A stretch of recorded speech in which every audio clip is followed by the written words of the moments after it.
明系主包闲着无聊，想着去海边逛逛，没想到竟然遇上难得一见的大退潮。下来不到3分钟，这种拇指大的虾主包已经捡了好几个了，这里一只，那里一只，最右边还有一只。今晚主包真要想吃了哥几个，而且这些虾个头都不小。等等，还有高手。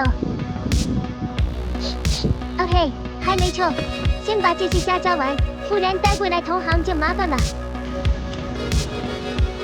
这个个头可以，完全不比菜市场卖的小。不够喝记得吱声，主包请客。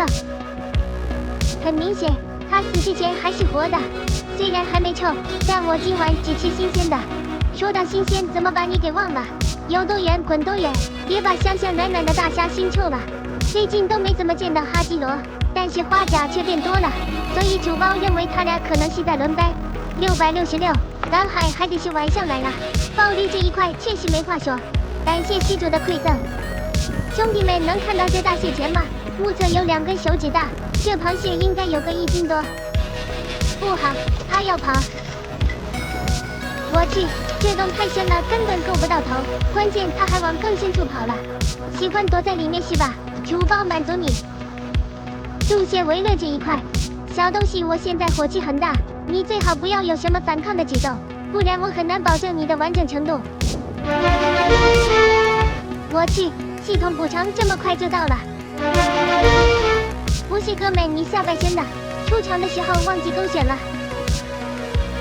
趁我还没后悔，赶紧走。蛏子这几天也是越来越小了，不管大小一律收了。底下有东西。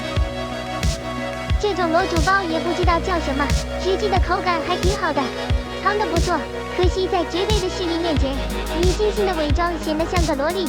快要天亮了，咱们先撤退一手。这次是真的满满一大盘了，最近吃的有点油腻，今晚咱简单焯水，吃个清淡的，煮个10分钟。熟了，又得吃兄弟们！你还别说，自从主包换了个碗，感觉海鲜都变得高级起来了。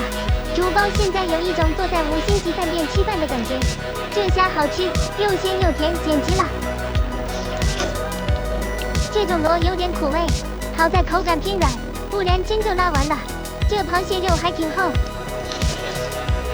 OK 呀，各位，今天就加那了。